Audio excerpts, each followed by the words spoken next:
Welcome back everybody, my name is Tucker and today I'm very excited to bring you a video that I've been working on for a little while now. I've been looking into it ever since this comment was left on my salary facts video from a few weeks ago, and then I really started researching it when the Kings and Warriors played a preseason game in Seattle. And that's the possibility of the NBA either expanding to more teams or potentially relocating a franchise or two to a city such as Seattle, Kansas City, or Vancouver. There's a lot to cover here in terms of why Seattle doesn't have a team anymore, whether relocation or expansion would be more viable for the league, how an expansion draft would even work, and when all this could happen. So let's go ahead and get right into it. Let's begin with a little bit of background on why Seattle, a team that has such a great love and passion for basketball and was one of the best fan bases in the league when the Supersonics were still in town, lost their NBA franchise and is still without one to this day.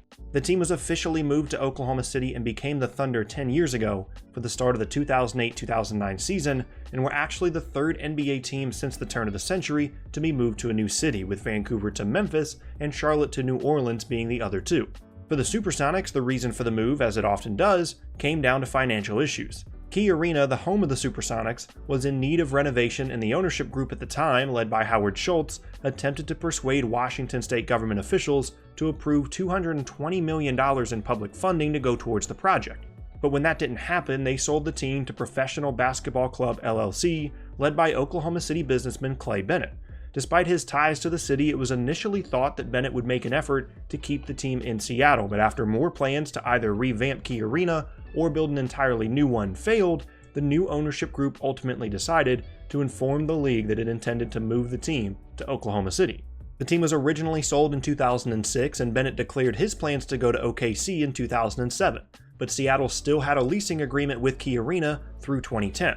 After a long and difficult process for the fans in Seattle, a settlement was ultimately reached in June of 2008 that allowed the team to move to its new city. Though they didn't bring any of the old branding with them, they did bring with them the 2008 Rookie of the Year and future MVP Kevin Durant, future MVP Russell Westbrook, who had just been selected with the 4th overall pick right before the team was moved to OKC, and future two-time league blocks leader Serge Ibaka. It's obviously tough to say how things would have gone for the Supersonics had they stayed in Seattle, because you never know what personnel decisions they would have made as it relates to the drafting of Westbrook and Ibaka and eventually James Harden, but it isn't an exaggeration to say that one of the brightest futures in the league was taken right out from under them when the franchise was relocated to Oklahoma City. Fast forward now to this past preseason, and Key Arena was the site of that Kings-Warriors game I mentioned in the intro. It was amazing seeing Kevin Durant being announced in the starting lineup with an old Supersonics jersey on, and the turnout and environment for a preseason game was incredible. As a result, it's pretty much assumed that if at some point the league considers expansion or relocation in the future, Seattle will be at the top of the list of potential cities, an idea made that much more feasible by the recently approved $700 million renovation project to Key Arena by the Seattle City Council, set to be completed in 2020. Now, with that background on the Supersonics in mind, it's time to talk about just how the league would go about making this happen. If the NBA wanted to return to Seattle or Vancouver or Kansas City, there would be two options: relocating a current franchise to a new city, or expanding the league beyond the current 30 teams in the association. Let's begin with the possibility of relocation. This is a subject that was attacked pretty aggressively during the broadcast of the preseason game in Key Arena by ESPN analyst Jeff Van Gundy, who expressed extreme disappointment in the league for not having a team back in Seattle, who's always had a great fan base and passion for their team, when there are a number of teams across the league, Van Gundy specifically stated in the Southeast, that don't support their teams, saying, "If you look at so many teams who perpetually don't draw, meaning they have low attendance numbers, I just don't understand for the life of me why the NBA, when it has a vibrant, proven NBA city in Seattle, wouldn't have more urgency to get a team back there. It just seems like they've been slow-walked this whole time, and I just don't think it's right." In his comments, he also suggested looking at the bottom 10 in league attendance numbers to get an idea of what teams should be looked at for relocation. So that's exactly what I did. Keep in mind that these are according to the ESPN attendance numbers, I'll leave the link in the description, and I looked at the percentage of the arena being filled during each individual season rather than just the total attendance, so that I factor in the size of each arena rather than just raw attendance numbers. When I looked at the last 5 sets of data, every game played from 2014 to 2018, there were 5 different teams that placed in the bottom 10 in league attendance percentage every time: the Hawks, Pistons, Hornets, Bucks, and Wizards. Yes, every one of them are in the Eastern Conference. Among those teams, the lowest attendance percentage average across those 5 sets of data was by far the Detroit Pistons, with an average of less than 73.5%. To be fair, they've also won the least amount of games in that time period among those 5 teams, so it makes sense why their attendance would be the lowest, but the margin between them and the next closest team is shockingly high.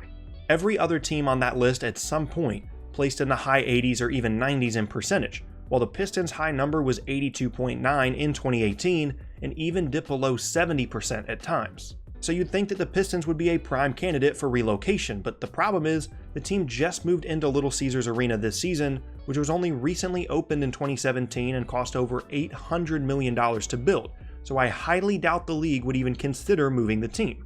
And honestly, it's pretty difficult to find a reason why the league would move any of these 5 teams despite their low attendance numbers. The Hawks are in a big market in Atlanta and have plenty of good crowds when they have a solid team. There's just so many things to do in the city. I lived there for over a year after I graduated from college, so if you're not putting out a competitive team, then it can be tough to fill up an arena.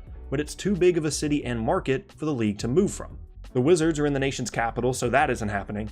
The Hornets have the highest attendance among those 5 teams on average, and with Michael Jordan as their owner, I doubt they'll be moving either. And that brings us to the Bucks, who've seen a spike in attendance recently with the rise of the Greek Freak to NBA superstardom and just moved into a brand new arena for this season that was completed in August of 2018. They are the team that I see as the most likely to potentially be moved, as Giannis's contract runs out in the summer of 2021, and if he decides to leave, that would surely crater their attendance numbers and fan interest, and that is far enough in the future that it might actually line up with the league's timeline on relocation. But with a brand new arena and the only other occupants right now being the Marquette basketball team, I doubt the city would let the Bucks go without a fight, so even moving them is unlikely. With relocation covered, that brings us to the possibility of expansion. The last time the NBA expanded the league is kind of complicated because the Hornets were moved from Charlotte to New Orleans in 2002, but then the Bobcats returned the NBA to Charlotte as an expansion team in 2004, and then reclaimed the Hornets name in 2014 when the team in New Orleans took on the name of the Pelicans, which technically makes the Pelicans an expansion team, but the point of it all is that the league hasn't seen expansion since 2004. The problem is, in a recent interview on ESPN Radio, NBA Commissioner Adam Silver stated that there just doesn't seem to be a lot of interest with our current owners in expanding, and that it's not on the agenda right now. There was some positive news in that same interview for fans in Seattle, saying, "I love Seattle. Personally, I think it's a great market. They're doing all the right things in terms of building a new arena or revitalizing Key Arena." But the thing is, you'd think that if expansion was a realistic possibility in the near future, then in that interview, just days after the preseason game in Key Arena, would have been a good time to start preparing fans for the possibility. But instead, it was basically completely shut down, at least in terms of anything imminent. But that doesn't mean we can't speculate on cities that might be prime candidates for expansion. I've read anything from Seattle to Kansas City to international sites such as Mexico City or Vancouver or Montreal. But again, without anything official from the league, this is all just speculation. I would imagine that if it did happen, then they would announce a team for both the Eastern and Western conferences, just so that things are even, which would bring the number of teams in the league to 32.